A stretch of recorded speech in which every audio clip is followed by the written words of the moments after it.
ഒപ്പം ബജറ്റുമായി ബന്ധപ്പെട്ട വാർത്തയോടെയാണ് പ്രഭാത കേരളം ആരംഭിക്കുന്നത്. സംസ്ഥാന ബജറ്റിൽ ജനപ്രിയ പ്രഖ്യാപനങ്ങൾ ഉണ്ടാകുമെന്ന് ധനമന്ത്രി KN ബാലഗോപാൽ. ഇടതുപക്ഷത്തിന്റെ പ്രസക്തി വ്യക്തമാക്കുന്ന ഇടപെടലുകൾ ബജറ്റിൽ ഉണ്ടാകും. വിമർശനം ഉണ്ടായെങ്കിലും രാജ്യത്തെ ഏറ്റവും ജനക്ഷേമ പ്രവർത്തനങ്ങൾ നടക്കുന്നത് കേരളത്തിലാണ് എന്ന് മറക്കരുത് എന്നും ധനമന്ത്രി വ്യക്തമാക്കി. തീർച്ചയായിട്ടും ജനങ്ങളുടെ താല്പര്യം അനുസരിച്ച് കാര്യങ്ങൾ കൊണ്ടുപോവുക, അതിനാണ് ഞങ്ങൾ ശ്രമിക്കുക. ജനങ്ങൾക്കൊരു കാര്യം അറിയാം, ഇന്ത്യയിൽ ഏറ്റവും നന്നായി ജനപക്ഷത്ത് നിൽക്കുന്ന ഇടതുപക്ഷമാണ്. ബാക്കി ഒരു സ്റ്റേറ്റിലും ഇപ്പോൾ LDF ഗവൺമെന്റും ഇല്ല, ഇങ്ങനത്തെ ഗവൺമെന്റ് ഇല്ല. കേരളത്തിന്റെ ഒരു പ്രത്യേകതയുണ്ട്, അത് നമ്മളെല്ലാം മാത്രമായിട്ട് ഉണ്ടാക്കിയതല്ല, കേരളത്തിന്റെ ഒരു ചരിത്രത്തിൽ കൂടി ഉണ്ടായതാണ്, കേരളത്തിന്റെ ഒരു പാരമ്പര്യമാണ്. ആ പാരമ്പര്യവും കേരളത്തിന്റെ പുരോഗമനപരമായ സ്വഭാവവും സംരക്ഷിക്കുക എന്നുള്ളത് ഇന്നത്തെ കാലത്ത് പ്രധാനമാണ്. മണിപ്പൂർ മുതൽ ഇങ്ങോട്ട് എത്രയോ സംഭവങ്ങളുള്ള നമ്മുടെ നാട്ടിൽ അതിൽ നിന്നൊക്കെ വ്യത്യസ്തമാണ് കേരളം. ആ കേരളത്തെ സംരക്ഷിക്കാൻ ഇടതുപക്ഷം ശക്തിപ്പെടണം എന്നുള്ളത് അവരെല്ലാം അറിയുന്ന കാര്യമാണ്. ആ കരുതൽ താങ്കൾ ബജറ്റിൽ നടത്തും?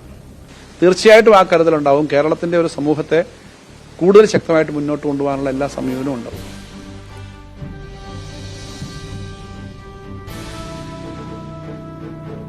സംസ്ഥാനത്തെ ധനപ്രതിസന്ധിയിൽ നിലപാടെടുക്കുന്നതിൽ പ്രതിപക്ഷം ആത്മാർത്ഥത കാട്ടണമെന്ന് KN ബാലഗോപാൽ ആവശ്യപ്പെട്ടു. രാഷ്ട്രീയമായി എതിർപ്പുണ്ടെങ്കിലും കേന്ദ്ര നയങ്ങൾക്കെതിരെ ശബ്ദം ഉയർത്താൻ പ്രതിപക്ഷം തയ്യാറാകണം. സംസ്ഥാനത്തെ വരും തലമുറയ്ക്ക് ഉതകുന്ന ക്ഷേമ പ്രവർത്തനങ്ങളാണ് കേന്ദ്ര നയങ്ങൾ മൂലം ഇല്ലാതാകുന്നത് എന്നും ബാലഗോപാൽ ന്യൂസ് 18നോട് പറഞ്ഞു. പ്രതിപക്ഷം ഭരണപക്ഷം എന്ന നിലയിൽ ഇതിനകത്ത് മാറി കളിക്കേണ്ട കാര്യമില്ല. കാരണം കേരളത്തിന്റെ ഇഷ്യൂ ആയിട്ട് എടുക്കണം. ഭരണകക്ഷി എന്ന നിലയിൽ LDFനോടുള്ള നയങ്ങൾക്ക് വിയോജിപ്പുണ്ടെങ്കിൽ അത് വേറെ പറയണം. ഞങ്ങൾക്ക് UDFനോട് വിയോജിപ്പുണ്ടെങ്കിൽ അത് വേറെ പറയണം. കേരളത്തിന്റെ ഇഷ്യൂവിനകത്ത് കോംപ്രമൈസ് കാണില്ല.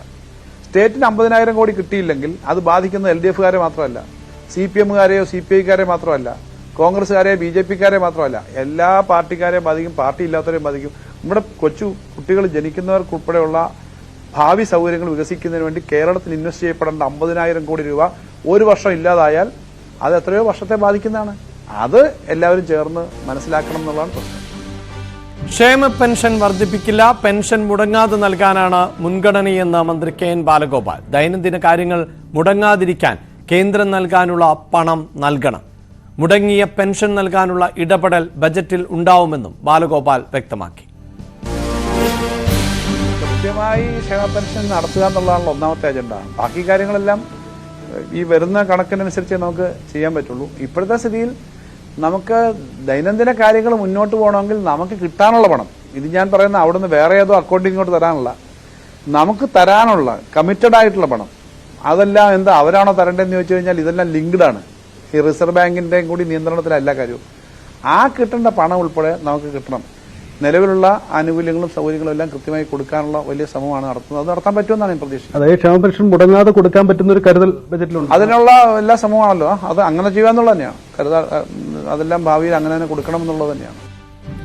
കിഫ്ബിയിൽ നിന്ന് സർക്കാർ പിന്നോട്ടില്ലെന്ന് ധനമന്ത്രി. കേന്ദ്ര നയങ്ങളാണ് കിഫ്ബിയെ പ്രതിസന്ധിയിൽ ആക്കിയത്. സുപ്രീം കോടതിയിൽ നിയമ പോരാട്ടം തുടരുമെന്നും ബാലഗോപാൽ വ്യക്തമാക്കി. ഞങ്ങൾ കിഫ്ബിയുടെ കാര്യത്തിലും സോഷ്യൽ സെക്യൂരിറ്റി പെൻഷന്റെ കാര്യത്തിലും നിലവിലെടുത്തുകൊണ്ടിരിക്കുന്ന നയങ്ങളുടെ കാര്യത്തിലും 100% സർക്കാരിന് യോജിപ്പുണ്ട്. അത് സംരക്ഷിക്കണമെന്നുള്ളതുകൊണ്ടാണല്ലോ ഈ സുപ്രീം കോടതിയിൽ ഉൾപ്പെടെ കേസിന് പോയേക്കുന്നത്. അപ്പോൾ പുനർവിചിന്തനത്തിന്റെ ആവശ്യമില്ല, അത് ശക്തിപ്പെടണമെന്നാണ് നമ്മുടെ അഭിപ്രായം. എന്തായാലും ഞാൻ ശുഭപ്രതീക്ഷയോടുകൂടി കാത്തിരിക്കുന്നത് സുപ്രീം കോടതിയുടെ ഉൾപ്പെടെ ഇടപെടലാണ്. അത് വരുമ്പോൾ ഇപ്പോൾ അവരെടുത്തിരിക്കുന്ന തെറ്റായ തീരുമാനം തന്നെ മാറും എന്നാണ് പ്രതീക്ഷിക്കുന്നത്. അങ്ങനെ വരുമ്പോൾ നമുക്ക് കുറച്ചുകൂടെ കാര്യങ്ങൾ ചെയ്യാം. ഒരു കാര്യം ഞാൻ പറയാം, പ്ലാനിനകത്ത് നമ്മൾ ചെയ്യുന്ന സ്പെൻഡിങ് ഉണ്ട്. ആ പ്ലാനിന് പുറത്ത് കഴിഞ്ഞ 2 വർഷം കൊണ്ട് മാത്രം 20,000 കോടി രൂപ കിഫ്ബി വഴി നമ്മൾ ചെലവാക്കിയിട്ടുണ്ട്. 2.25 വർഷം. അതിനു മുമ്പും 10,000 കോടി ചെലവാക്കിയിട്ടുണ്ട്. ഒന്നാം പിണറായി സർക്കാരിന്റെ സമയത്ത് 10,000 കോടി ചെലവാക്കി. രണ്ടാം പിണറായി സർക്കാർ വന്നപ്പോൾ ഞങ്ങളെല്ലാം വന്നതിന് ശേഷം 20,000 കോടി ചെലവാക്കി. ഈ 30,000 കോടി ചെലവാക്കിയത് കൂടെ വന്നപ്പോൾ ഇന്ത്യയിൽ ഏറ്റവും കൂടുതൽ മൂലധന നിക്ഷേപം നടത്തിയ സ്റ്റേറ്റ് കേരളമാണ്.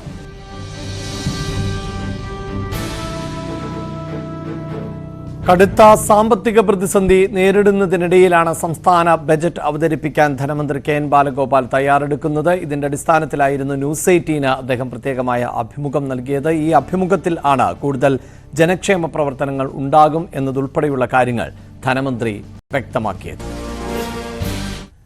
എല്ലാ കണ്ണുകളും